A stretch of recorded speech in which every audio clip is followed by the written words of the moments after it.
Agriculture is essential, not just for food, but for identity, economy, and land sovereignty.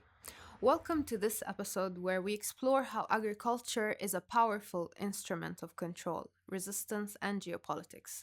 Of course, aside from simply being a source of food. I'm joined today by 6 students, each bringing insights from their home countries, starting with Australia, Colombia, India, across the African continent, and finally Palestine. So, together today, we will trace how land, crops, and water are used not just to nourish, but to dominate, exclude, or fight back. Let's begin our journey now and dig deep into what it means to use agriculture as a geopolitical weapon, starting with Australia. We have Bridget here with us. Hi, Bridget. Hi, Mon. We're very happy to have you today. So, can you please take us through this topic from an Australian lens?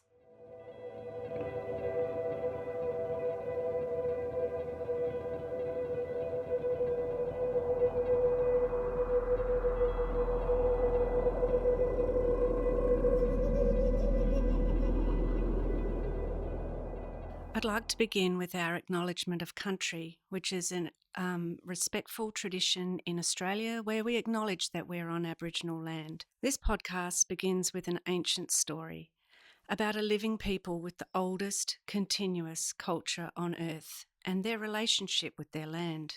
We pay our respects to their elders, past, present and future, and acknowledge that their custodianship and sovereignty was never ceded.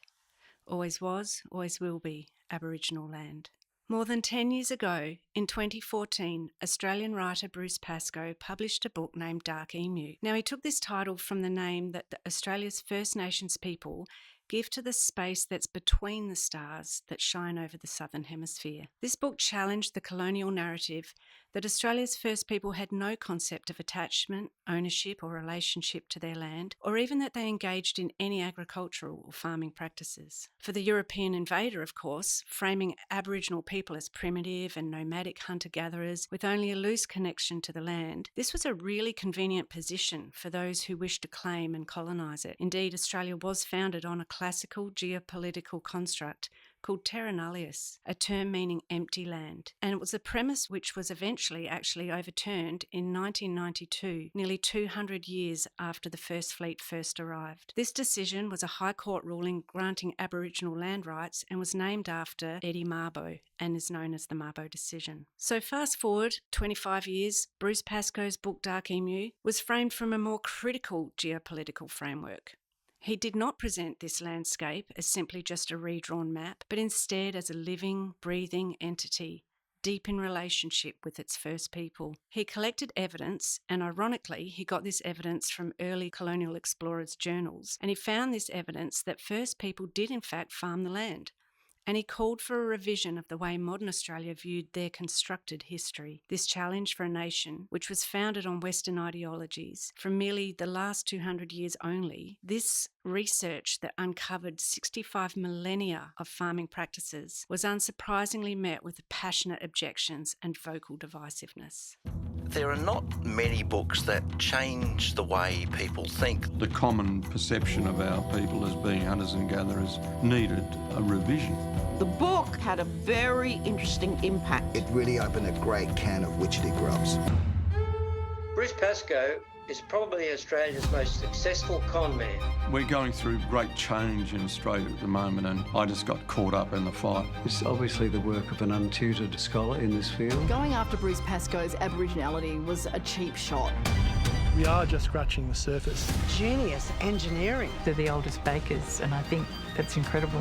The debate has brought on a better knowledge of Aboriginal society and its beauty and complexity. Why do we have an Aboriginal history and an Australian history when really we have one history? What Bruce did is, he said, imagine this country again.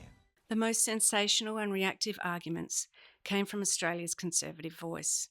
and this resorted to questioning and disputing Bruce Pascoe's identity rather than the authenticity of his research. The success of Dark Emu had earned Bruce Pascoe government grants and literary prizes, including categories reserved for Indigenous writers, so his racial heritage was straight away called into question. Criticism and suspicion replaced the celebration of what was actually a groundbreaking book, and he was discredited widely by right-wing social commentators such as Andrew Bolt. So I've got a couple of clips here of the kind of language that Andrew Bolt uses to push his case, and you can hear the sensational language and claims that he makes against Bruce Pascoe. A special investigation into a serious case of Australia's intellectual rot, of the decline of truth and the rise of an anti-Western fantasy sponsored with your money. In fact, it's going to be the kind of history that's going to make traditional Aboriginal society seem much better, and white colonialism, of course, much more evil. But the thing tonight that I want to go into is how much of Pascoe's history is true? Indeed, how much of Pascoe's own Aboriginal identity is true? Using inflaming language to dismiss all of Pascoe's research, with just one distracting argument about Pascoe's ancestry, Andrew Bolt actually sidesteps the fact that his arguments are relevant, because the authenticity and relevance of the research is not dependent on the racial heritage of its researcher. A more measured response, but equally contradictory, focused on the negative adjectives Bruce Pascoe used alongside the term hunter-gatherer, making the point that this kind of existence should not be seen as a lesser way of being. Archaeologist Karen Walsh didn't believe that First Nations people were agriculturalists in the way that we understand the term today, and she argued that being hunter-gatherers should never be diminished but should be celebrated. She made a point in a documentary about Bruce Pascoe's work that to call hunter-gatherers primitive and less evolved actually diminished Aboriginal people as a whole. Bruce Pascoe responds with a clarification of the terms that he's using. It doesn't matter whether you call it agriculture or horticulture. It really doesn't matter. What matters is it's not hunting and gathering. There's nothing wrong with hunting and gathering, just not what we were doing. And hunting and gathering appeals to people who want Aboriginal people to be lower than Europeans. And that's the justification of terra nullius. Terra nullius is gone. We shouldn't be still arguing those points. We should be looking at our country and being proud. So the debate around the term hunter-gatherer exists alongside a parallel debate about the definition and use of the term agriculture. What the story of Dark Emu tells us is that agriculture is a geopolitical term of great importance and of influence. In the word agriculture, we find a site of great disruption. It has been used to simultaneously diminish and exalt, constrict and expand both Indigenous societies and colonial rhetoric. But I guess overall, the lesson we can take from Dark Emu, the word agriculture has also been able to hold up a mirror with which to reflect upon and to critique versions of history that are steeped in control and power.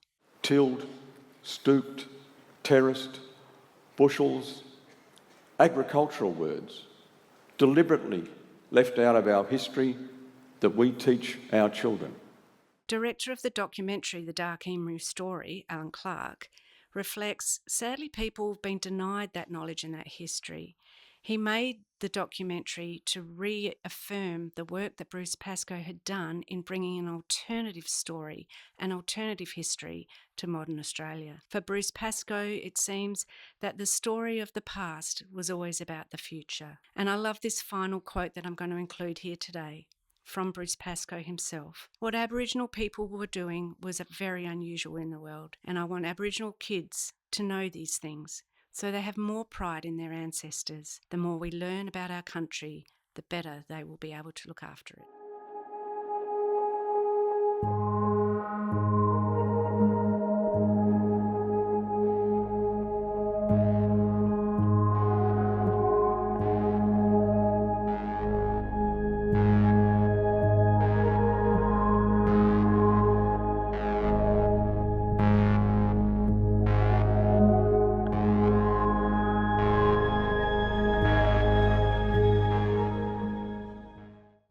Bridget. Thank you for those powerful insights on Australia's agricultural landscape. Okay, so now from the vast dry lands of Australia, we move across the Pacific to Colombia. Colombia is a country where agriculture has long been entangled with violence, displacement, and drug economies. But in recent years, it has also become a site of farmers' resistance and corporate battles over their land. So here we have Luciana with us to take us through this topic from a Colombian lens. Hello, Luciana.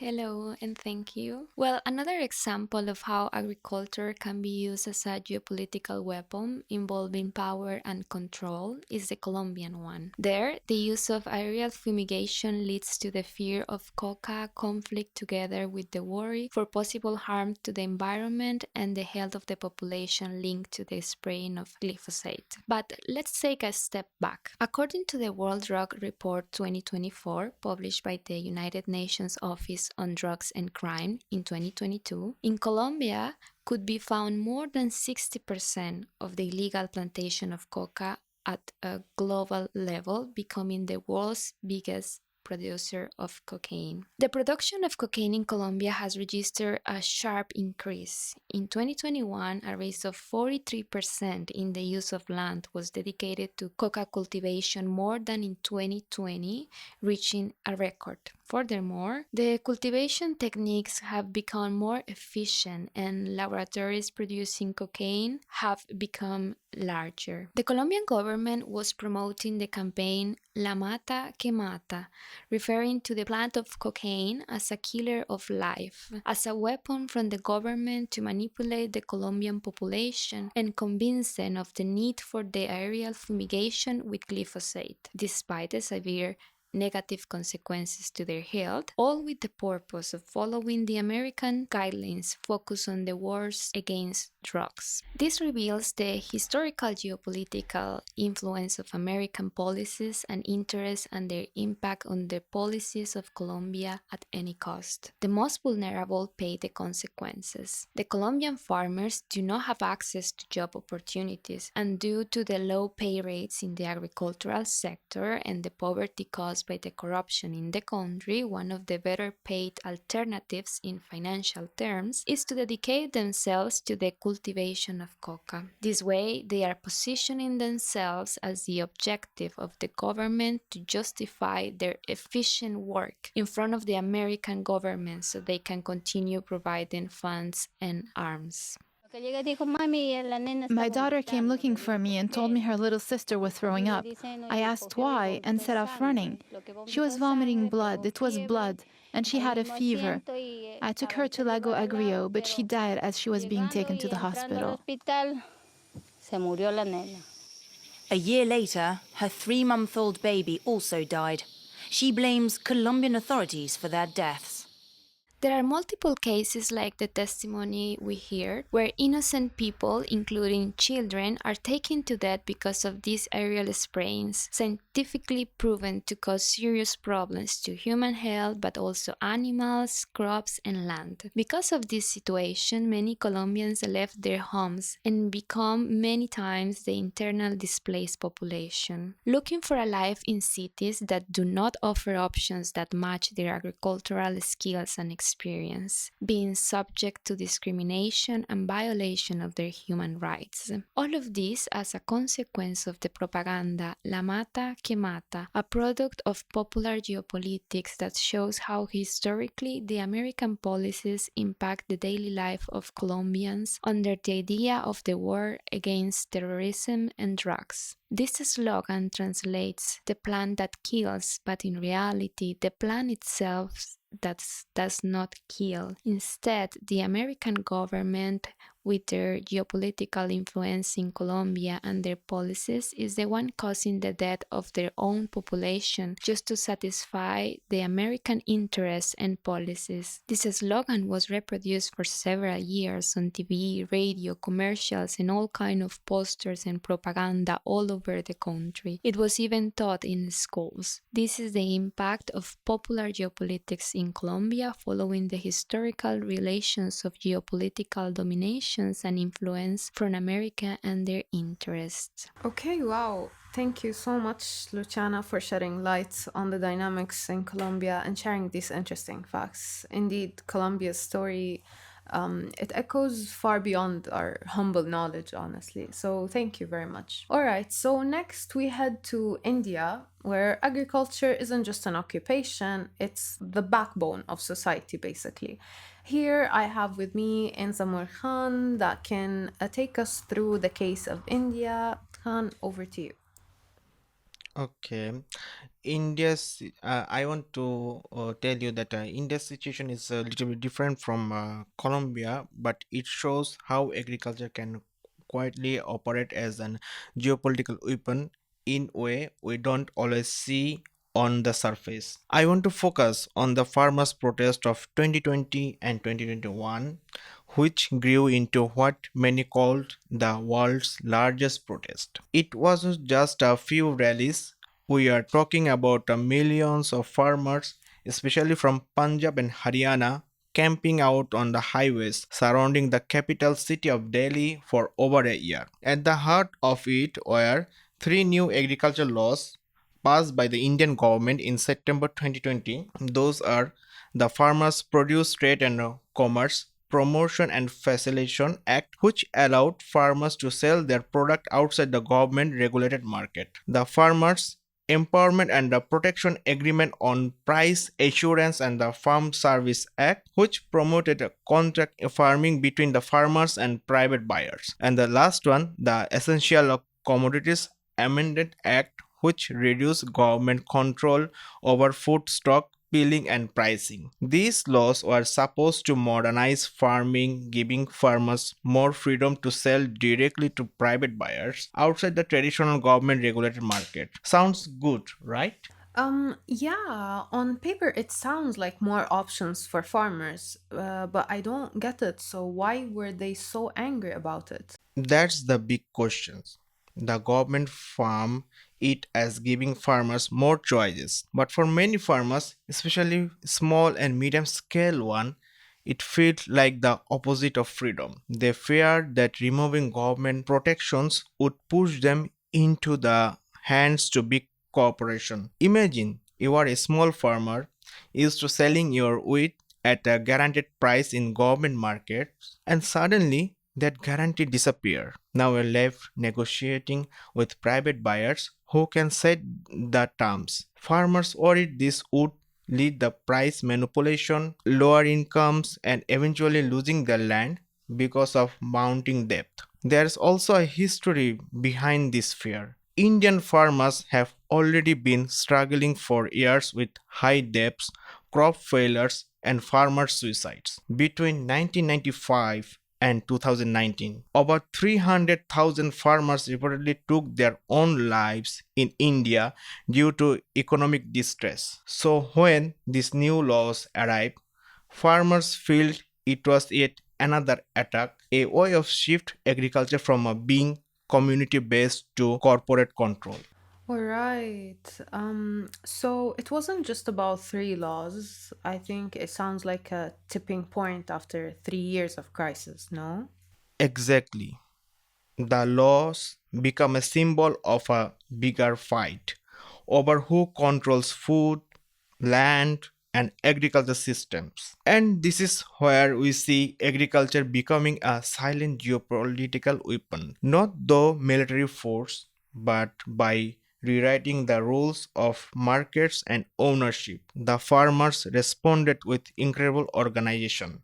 They blocked highways, set up massive protest camp outside Delhi. But what fascinating is how they created the whole ecosystem of resistance. There were open kitchen called langars serving free food to anyone, protest libraries with books and pamphlets, makeshift school, even medical clinics. They literally built small communities along the highways, showing not just protest but an alternative way of life. That's really powerful. It's like they weren't just resisting, but building something new at the same time, I guess.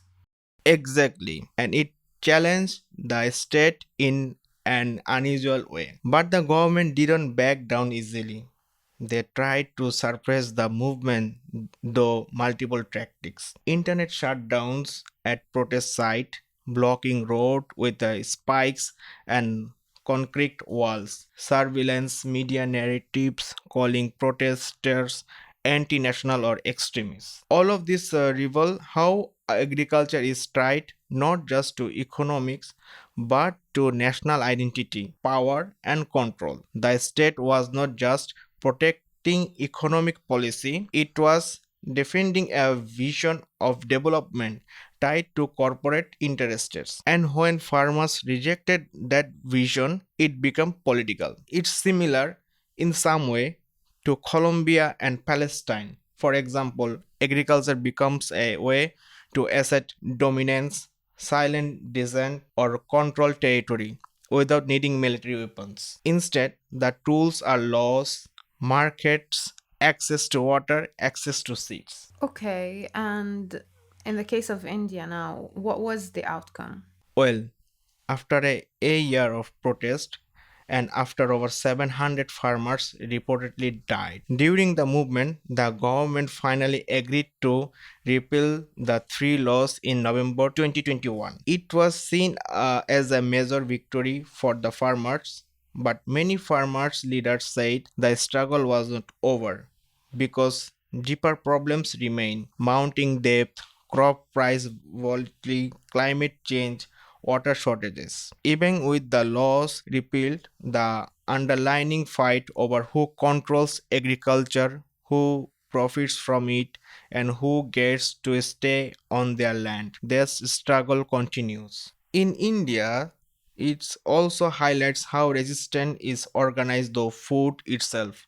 The farmers were not just demanding policy change, they were reclaiming food as a commons, as a right, not just commodity. And we saw cultural expression of this resistance too. Protest song become really popular. Artists like Kanwar Grewal, Ranjit Bawa, and the Himmat Sandhu released tracks that become protest anthem. There were powerful visuals of grandmothers on tractors, women leading machines, and symbolic acts like planting crops at protest sites. There are even a parallelly here with eco-activists like Bandana Shiva, who argue that control over seed, biodiversity, and small farmers' right is key to resisting corporate globalization. Her documentary, The Seeds of Vandana Shiva, ties in beautifully with this narrative.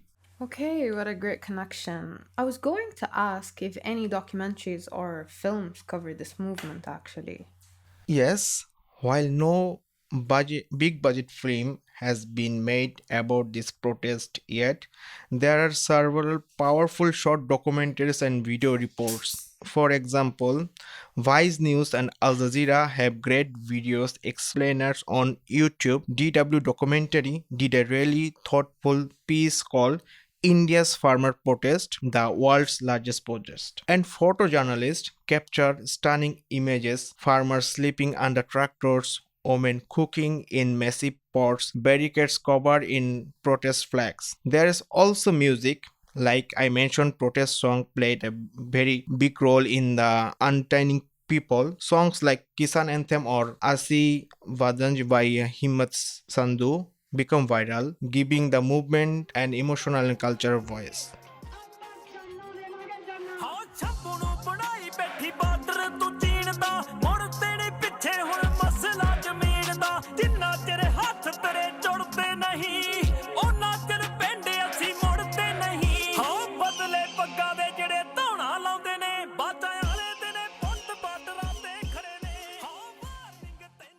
I love how music, food, and community were all woven to this political fight. So it wasn't just people standing with signs, but it was a whole living culture of resistance.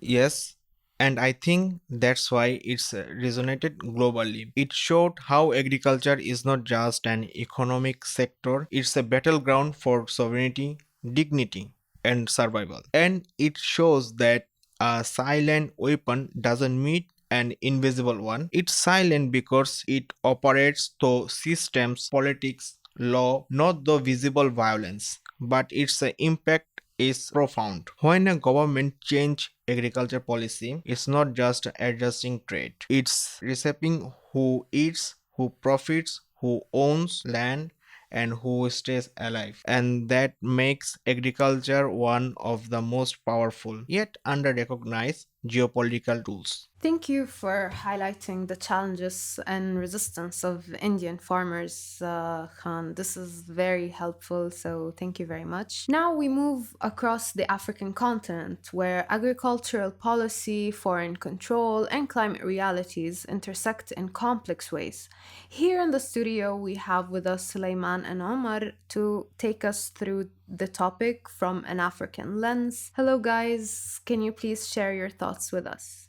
All right. Thank you, Montaha, for the wonderful discussion that you had on the podcast on greens or agriculture use as weaponizations. On this part, it is Suleiman, Sane, and Umar.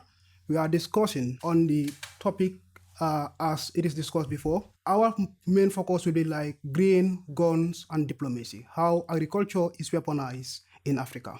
Hello everyone. Okay, it is great to be here today as we delve into the critical weaponization of agriculture as a tool of geopolitics in Africa. From seeds to climate policy, food are now being used as leverage on the African continent. Africa's development is historically rooted in agriculture. This sector supports most of the region's population and drives national growth. But agriculture's strategic values now goes beyond food. It's become a geopolitical asset. States, multilateral corporations, and international organizations have used agriculture to create dependency, manipulate politics, and controls the food system. Well, that's right, Suleiman. This includes everything from monopolizing seeds to land grabs, food aid and manipulation, and trade coercion. Today, we will talk you through how this mechanism work. Seeds control and agricultural dependency. Let's start with seed control. As one of the most insidious way of agriculture is weaponized. Traditionally, African farmers saved and exchanged seeds, but this changed with the arrival of genetically modified organisms, or GMOs, as pushed by companies like Monsanto and Syngenta. Exactly, Umar. In Nigeria, these companies introduced genetically modified cotton and cowpea under copyrights. That meant farmers had to buy new seeds every season, losing control over their own production. Civil society strongly opposed it, fearing permanent dependency and the erosion of traditional agriculture. This isn't just business, it is structural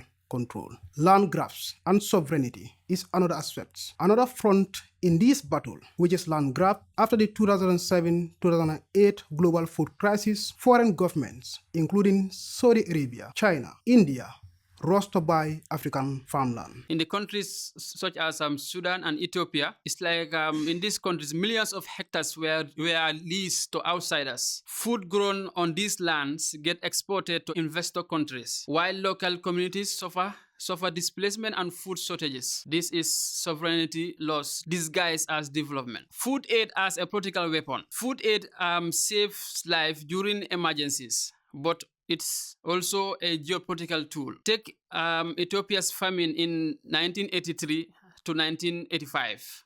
During this period, Western donors used aid to punish or reward based on political loyalty. Exactly, Umar. And the Mengistu regime distributed aid selectively, denying it to opposition areas. It became a deadly game of survival politics. These tragic examples show how food can be weaponized to control population and cross descent. Another example which is currently used, it was during the Russia-Ukraine war. For example, in 2022, during the Ukrainian-Russian war, Senegalese President Macky Sall, then AU chairman, flew to Moscow. His mission to negotiate grain export for Africa? Very well.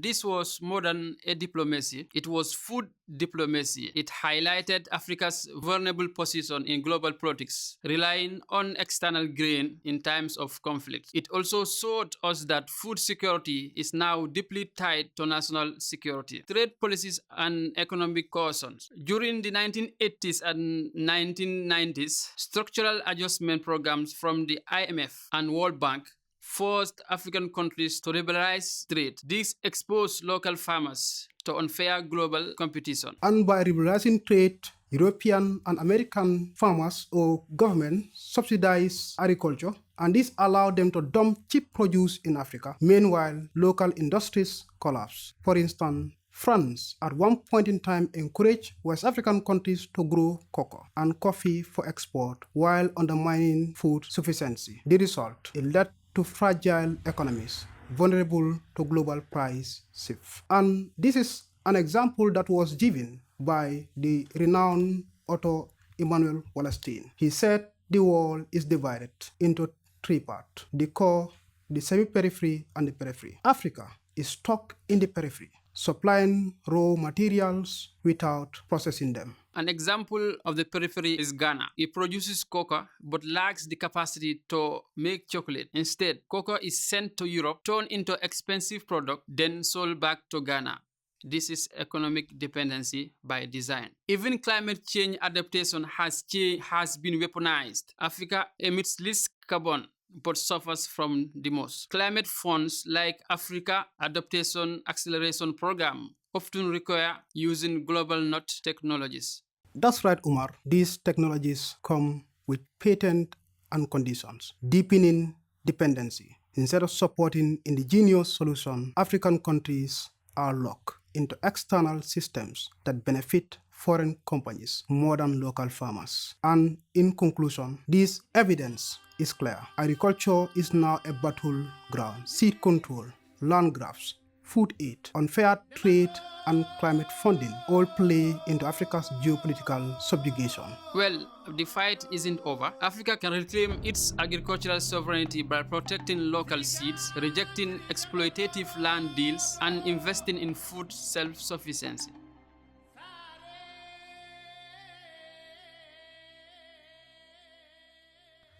All right.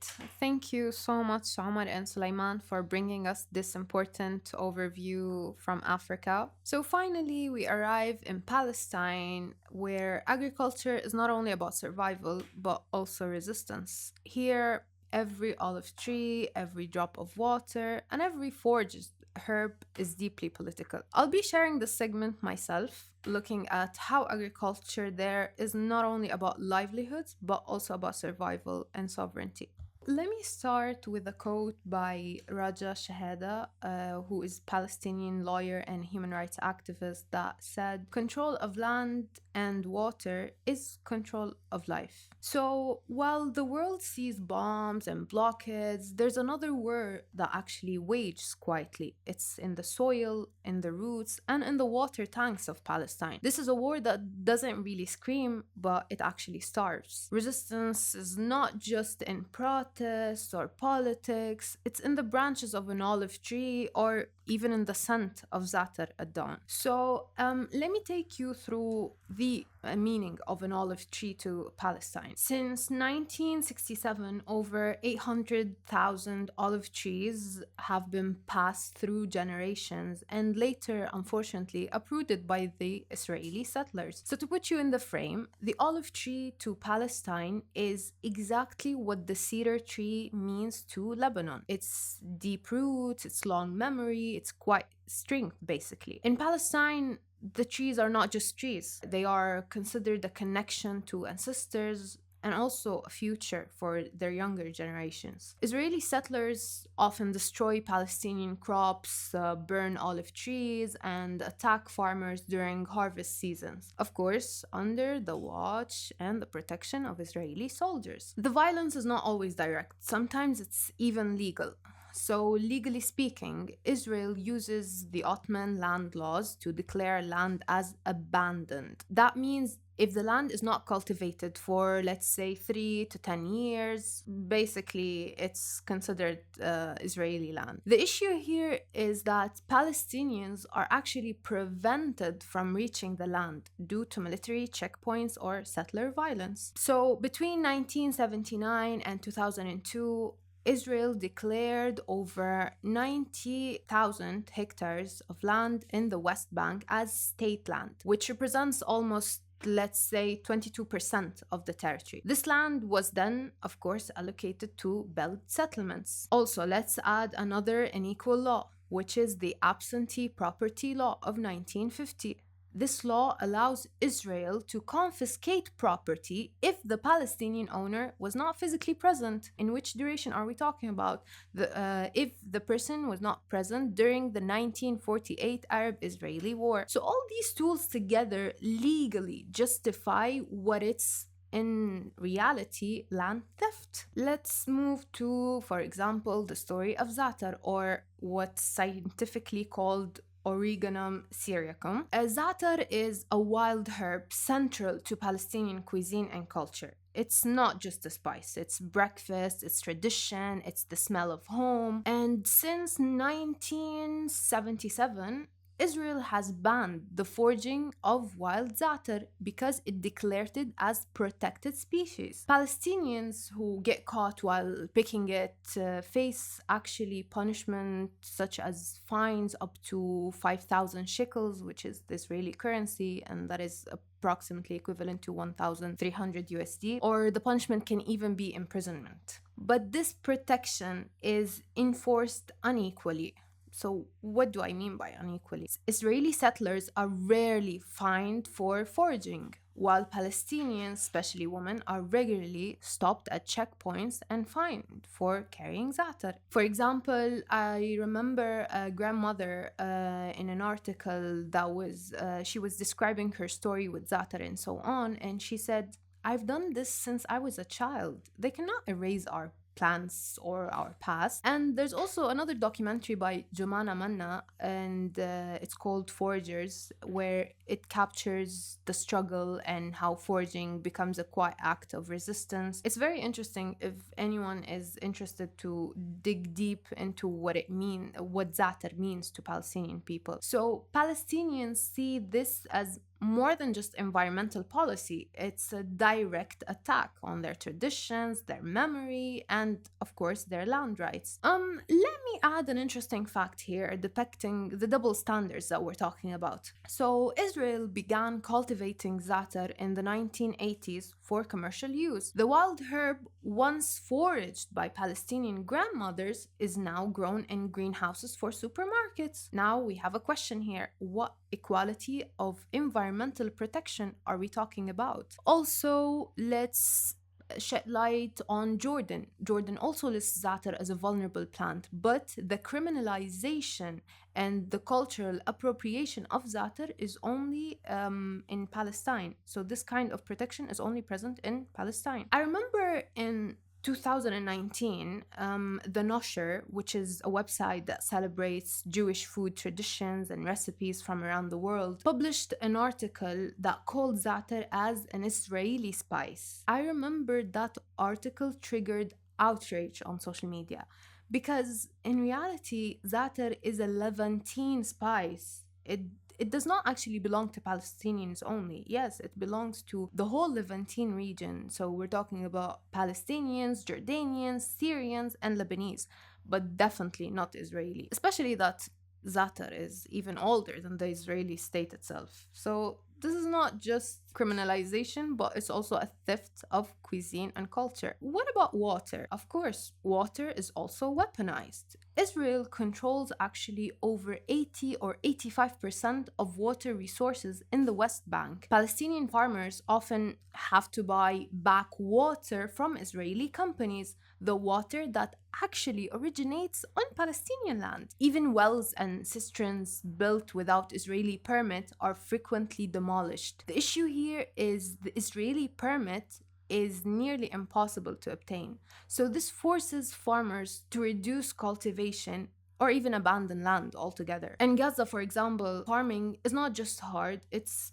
pretty much deadly because nearly 17% of Gaza's land is totally restricted, no farming allowed. And about 35% of Gaza's farmland lies within an Israeli imposed buffer zone, so Palestinians risk being shot if they approach it. So, may we ask, where is the logic here? This is only a small portion of a much larger story of the politicization of agriculture, where picking herbs can be a political act. Planting a tree becomes a challenge, and a ball of za'atar, of course, becomes a taste of history. Indeed, just like history. Resilient, rooted, and resistant. This episode has taken us across continents, from the contested farms of Australia to the Coca fields of Colombia, from the corporate domination in India to the neo-colonial land grabs in Africa, and finally to the za'atar-scented resistance in Palestine. Though each context is unique, a shared thread binds them all: agriculture as a battlefield. After all, the land remembers, and so do we. Thank you very much for tuning in with me, Muntaha Natah, and until next time, stay rooted. Catch you in the upcoming episode.